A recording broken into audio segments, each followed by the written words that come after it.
First thing off, I like to see the transpersonal planet with these following keywords. For Uranus, I use transformation. For Neptune, I use transcendence.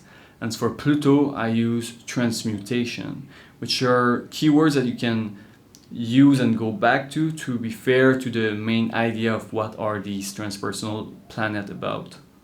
And let's start with Uranus, as it was the first planet to be discovered by modern science. So what's Uranus about? Well, Uranus, it's about eccentricity. It's about transformation, sudden transformation. It's about science, electricity, quick messages. We can see Uranus as a higher octave of Mercury, where Mercury kind of create the thought process, but then Uranus will distribute that thought process. Uranus is seen as planet of society, of global understanding, of science, of revolution, of evolution. Uranus brings this eccentricity, this how are you going to express the most unique part of yourself? How are you going to go against the form of the unity of the society that you're in, to create some kind of revolution, to bring something new. And this is why Uranus is about science and evolution and technology, because we're going beyond of what we can understand or what we can see at this point, which Uranus is found between Saturn and Neptune, which Neptune is the invisible world and Saturn is the concrete, the structure of reality, right? So Uranus is the breakthrough in between these two things, where like from a rigid place we are going through the realm of the invisible or the astral realm. Also Uranus is related to the electricity, to lightning, to a strike, as the transformation of Uranus is sudden, it's strong, and we can see the energy of this planet like a strong transformation that doesn't matter, that doesn't care about the good and evil. Uranus will spot the weaker part of your personality and strike right there to destroy, to make space, to transform what is oppressing or holding or containing the weaker part of your personality, to then free that part, and let that part being expressed. So Uranus in your chart will show us how do you transform yourself in a rapid way, in a very strong and powerful way, to then let the weaker part of yourself being expressed. And this is why it's about eccentricity. In modern astrology, Uranus co-rules in Aquarius as well as Saturn. And here again, please don't disregard the traditional rulership with the modern rulership systems, because this is how you're going to get a more accurate reading. So Uranus and Aquarius, we can see here the correlation with the development of the uniqueness of the identity. So the correlation between Uranus and Aquarius is very interesting, in the sense that opposite to Aquarius we have Leo, ruled by the sun, right? Where it's really your main personality. This is how I am, and this is how I'm presenting myself to the world. This is what people will see of me, right? So in this sense, opposite to this, we have some kind of destruction or dissolving of the identity, where Aquarius, and mostly when Uranus comes into play, will spot the smallest, weakest part of your personality that doesn't seem to define you as a being, but they really do, as they're the small little things that makes you complete. And Uranus will strike to disempower the ego, to disempower the identity, to free these little eccentric parts of yourself, to make them shine and to make them a bigger part of your personality, by striking it down your main structure of of your personality and destroying this, regardless that if it's good or bad, because Uranus doesn't really care about the good or evil. It cares about liberating the oppressed. It's interesting here because in Aquarius, the relationship with Saturn is, how do I release my grasp? You know, how do I release my oppression, my structure, to let it be with the people? In your chart, Uranus will show us, how do you break the rules? How do you go around the rules to also live your life, to also express your personality? So Uranus is a planet that shows us, with the placement and the disposition of it, how do you misbehave in society? You know, how do you go against the grain?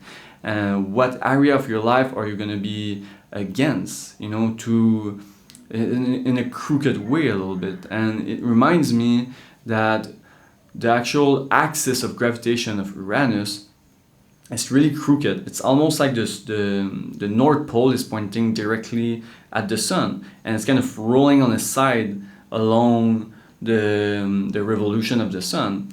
And also the Uranus's moon is, they are going retrograde. They're going in the other sense that the planet is spinning, which is all interesting, and it's all showing us how this planet, it just doesn't want to follow the rules. It doesn't want to follow what is the what is the status quo, you know? So in that sense, Uranus is a disruptor. It's something that goes really against what we know, what is common or natural in certain ways. So in the realm of science, Uranus comes into play, and it's really showing you everything that is about metaphysical aspect of life, in the sense that is the transformation. It's not as an astral transformation or transmutation or transcendence, by example, but it's really about like everything that is metaphysical, that it's bridging between physics and the meta, the invisible, the other world, you know, and like, but it's still very relevant, you know, even if it's not common, it's not a common form of energy. It will bring a bridge between the spirituality and the concrete reality that we're living, that we're understanding. Uranus, it's also about neuromentality, which means everything that is about the electricity that is traveling within your body. So mostly in your brain and in your spine, as it's the most electrified, if you want, part of your body. So most in medical astrology, if you want to look at these aspects, look at the placement of Uranus and the disposition of Uranus, because it's going to give you information about how do the electric information is being transferred, is being distributed within the body. As we started with Uranus, so then let's transit to the second transpersonal planet, Neptune. So Neptune is a kind of like diluted form of energy, where Neptune will be about illusion, disillusion, intoxication, dream, intuition. Neptune is everything that transcends the realm of reality. You know, everything that is invisible, that is beyond what is the understanding of the human existence. So in this case, Neptune is really hard to grasp and to have an idea of what it is about, because it is about things that you will probably never really understand, because it's not meant for the human existence. It's meant for us to search as a transition to transcendence. Neptune will be about myths and religions, not religions. Spiritual beliefs, maybe, but really the myths and religion, because they are these fantasies, these stories, these imaginative thoughts that makes us understand and relate on reality by understanding that there's something beyond what we can see. Depending of where Neptune is in the chart, it's going to give you information about how do people relate into the higher belief system that they have. As Saturn is the structure of reality, is the one that makes you realize that there's a reality. Well, Neptune will take over and make you realize that there is no reality actually. And it's this bounce, this dance between these two kind of energy that we're talking about here. So Mars will be a planet that separates the ego out of unity, in the sense that it's chopping things, it's cutting things off, to make you aware and self-aware of what you are, and how this unity, this self, this singularity can exist on its own. Neptune will be the one that dissolves the ego into unity. In this sense, Neptune is the energy that brings us to an understanding that we're all one. This feeling, this inspiration that really we're all related to the same entity is the energy of Neptune that takes place into your personality. Imagine that you are looking at the night sky and you can see the stars, you can see maybe planets, the moon is there, and you see clouds and the sky.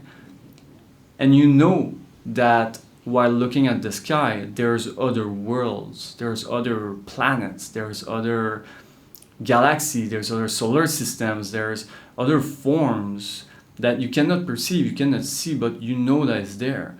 And this is what Neptune is doing as an effect. It's giving you some kind of faith, where Jupiter, it's more about religions, which is a static, more rigid belief systems. And Neptune comes into play and show you how you have to transcend these belief systems for your soul to evolve into what the intention is. So Neptune is seen also as everything that is taking you away of the reality. So every intoxication or drugs or illusion, disillusion, fantasies, dreams, all of these things that are not real but exist still.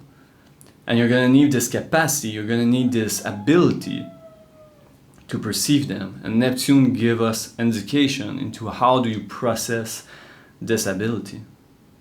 So the disposition and the position of Neptune in a chart gives information about self-destructive pattern or disillusion, illusion, deception,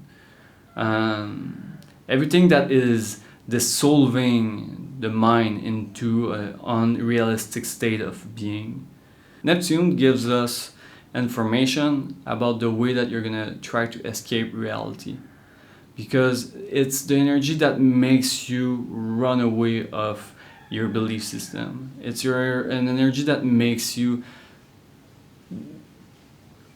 transcend the concepts of what makes sense, and it's actually like working in this reality. So Neptune is an energy that brings us away of what's real, and in one sense it can be extremely destructive, because we are based in reality, we are realistically alive, and unrealistically we cannot exist. I think that a good point to start with Pluto is to understand the role that it plays within the self. It took me a while before I decided what am I going to say about Pluto, because it's, I think, one of the most misunderstood planet in the realm of astrology, in the sense that it's not clear what Pluto is still about, and most of astrologers are still debating on the foundation of what Pluto is. So one thing I like to take in consideration with Pluto is to go without the association of the 8th house or the sign of Scorpio attached to it. What I mean by this, it's being related to these placements, which is not necessarily false, but I think it's giving us kind of a shortcut, or it's giving us like a flow of information that it might not be related directly to the energy of Pluto itself. Because I think that Pluto is the most mystical or the most intriguing planet of all. And what I believe that Pluto is, it's really a mirror of ourself. And what I mean by this is that it's gonna take a form that is not necessarily like its real form. Okay, so by example, we attach a lot of darkness into Pluto, where I think that Pluto appears in deep down struggles, you know, like very like important moment of your life where you're facing your darkness, and then Pluto will appear into it, which tends to show Pluto as a dark planet, but really what it is an ally that appear in the darkest moment of your life, which I don't think it is really a dark and cold planet, but Pluto is more a helper that appear in this darkness and this dark moment of your life. I like to see Pluto as an ally that comes into the dark and cold moment of your life more than the reason of the dark and cold moment of your life. Because remember, Pluto is about transmutation. It's about the deep transformation that is beyond the physical, that is beyond the metaphysical. It's creating something out of something else that will give a result that is totally different than the initial matter, than the initial physical form that we are transmuting. So why is Pluto coming up into dark time? Because Pluto will show you how to dig, how to discover, uncover the hidden. And this is really what Pluto wants into this whole thing, is to help you to see what is invisible, what is hidden. And I think this is why we relate it to the sign of Scorpio that much, and to the signification of the 8th house. So I think with Pluto, for sure, it appears in time of crisis. Doesn't really mean that it brings the crisis, but when Pluto comes into play, I think that it comes in difficult time, in hard and cold and dark times. And the best way, I think, to use Pluto or to see Pluto or to approach Pluto in a chart is to see it as an ally, because it's showing you how can you transmute yourself through this dark moment to evolve. Because really Pluto is a planet that allowed the quality of the soul to incarnate in this realm, in this physical realm, in this human existence that you're experiencing. And this is what Pluto is really about. It's not necessarily a dark form of energy, but it's being shown, and it's gonna be present into darkest moment, because the desire of Pluto, and Pluto is about strong desire, you know, like obsession, consuming things. And the desire of Pluto is to transmute what is wounded, what is dark, what is hurt, into a more lively form of it, in the sense of reincarnation. And I think this is why Pluto is seen as the guardian of our galaxy, is the one, or our solar system actually, is seen as the guardian of our solar system, as it's allowing the quality of the soul to reincarnate into physical form. Pluto is about a metaphysical transmutation, right? It's about a soul transmutation. It's showing us how is our soul gonna evolve into this realm, into this lifetime, into this reincarnation that it's yours. As Pluto is the one that allowed what quality of souls is being incarnated in this realm, it's also showing us what kind of new information that we're bringing into this world, what kind of new understanding, what kind of new evolution that we're allowing ourselves to process, and which it will be processed by other planets. But the one that allowed that new information to be understood, to be comprehended, I think it's seen as the placement of Pluto. An interesting point with Pluto, I think, is to see it as a metaphysical mirror, where the question comes with Pluto as, are we creating our own reality?